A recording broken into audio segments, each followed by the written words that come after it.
Viktor Antonov built City 17. He built Dunwall. So when his final project announces itself as the world's first Souls-like FPS, everyone saying it's just Dark Souls with a cowboy hat is wrong, and everyone who's saying it's going to revolutionize gaming is also wrong. Here's what the trailer actually tells us and the one question it refuses to answer. Alright, before we get into the genre debate, and we're absolutely getting into the genre debate, let me give you the context that most of the reaction coverage is completely skipping. Guns of Eschaton was built around the vision of Viktor Antonov, art director, world builder, the guy responsible for the visual design of Half-Life 2 and Dishonored. If you've never consciously registered that name, you felt his work. City 17, the Eastern European oppressive aesthetic, the combine architecture that felt alien because it was alien. Rafted into human city it barely bothered to assimilate. That's Antonov. The world told you the story before Gordon Freeman opened his mouth, or refused to in this case. Dunwall and Dishonored, the whale punk industrial decay, the plague that was running underneath the aristocracy, the poverty baked into the cobblestone. That world wasn't backdrop, it was the argument, guys. Every room told you what kind of society this was before the plot said a single word about it. Now people see final project in the headline and immediately clock it as a marketing move, and look, it is. Studios know exactly what they're doing when they lead with that. But final project legacies carry weight when the track record backs it up. Tony Todd's last movie was Final Destination Bloodlines, and if you think that didn't move tickets and push discourse, well, you're lying to yourself. But the example I actually want to use here is Raul Julia. Guy was terminally ill when he made Street Fighter. His kids loved the game and he wanted to do it for him. So he showed up. And his M. Bison is the single best thing in that entire movie. A movie that is otherwise a crime against cinema, a crime against humanity even. Every other cast member is just doing some Saturday morning cartoon bullshit, and Julia's out here doing Shakespeare, delivering the "For you, the day Bison graced your village was the most important day of your life. For me, it was Tuesday," with the full weight of a trained theatrical actor who decided this role was worth everything he had left. That performance doesn't happen if he's phoning it in. It happens because he chose it as something worth leaving behind. Viktor Antonov passed away in 2025. Guns of Eschaton is his final project, and the thing he chose to close on isn't a crowd-pleasing farewell. It's an occult apocalyptic western with a codex system and ammo management design. That's a man who still had something to prove. Every game Antonov touched, the environment was his canvas and he was the master painter. The setting isn't just some kind of backdrop, it is a thesis about what he wanted to say.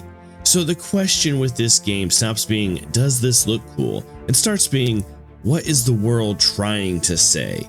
That's the lens we're running the trailer through. Here's the mistake everyone makes with the Souls-like label. They think it just means difficulty. And if you want my take on it, I've made several videos in the past about this very same thing. I don't even think that Sekiro should be considered a Souls-like, honestly. Dark Souls punishes bad resource decisions. It requires you to understand what you're fighting before you fight it. The difficulty is the consequence of the design philosophy. Pull that apart, and the checklist gets a lot more specific. So let me run it on Guns of Eschaton. Deliberately paced combat where every mistake costs you, and explicitly not fast-paced reflex shooter. Their words. Every bullet counts, every decision has weight. That's Souls-like philosophy with different nouns.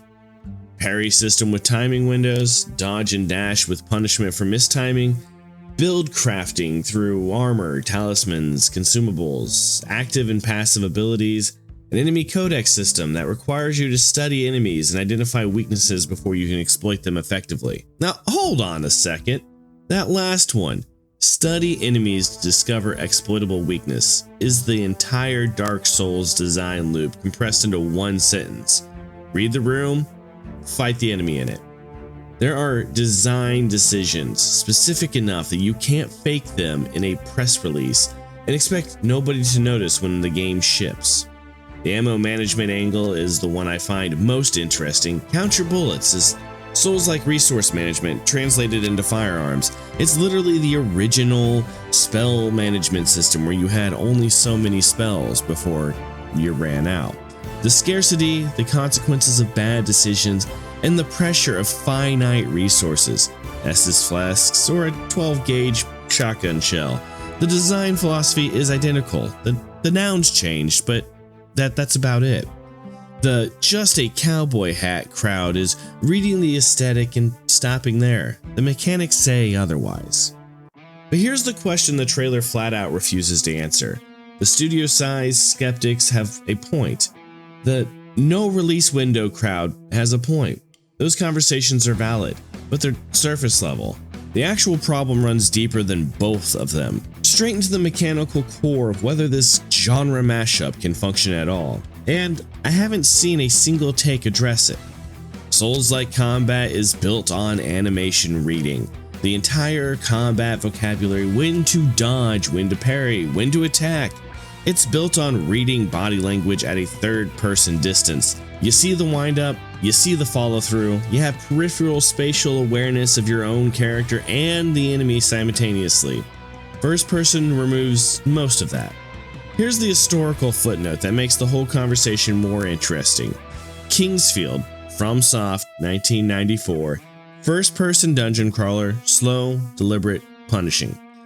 Dark atmosphere, no hand-holding, enemies that kill you for being careless. That game is the direct ancestor of everything we now call Souls-like. And it was first-person. Somewhere between Kingsfield and Demon Souls, FromSoft looked at what they built, made a deliberate call to move to third person.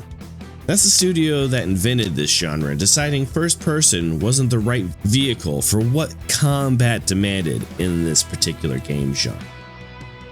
Guns of Eschaton is essentially asking, were they right to move, or was first person always viable?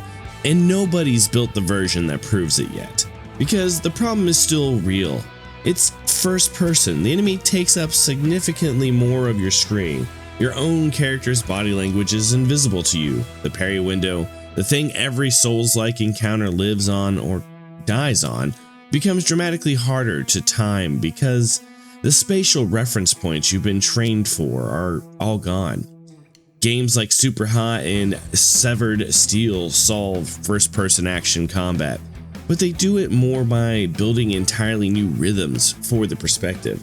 They don't port a third-person framework and hope the muscle memories transfer. So the question Guns of Eschaton has to answer, and a trailer absolutely cannot answer, is whether they rebuilt the combat toolkit from scratch for first person, or ported it and hoped for the best. Rebuilt from scratch means genuine contribution to both genres. Ported means a hard FPS with excellent marketing and a very good art director. That's the test. Nothing in this trailer confirms that they passed it yet.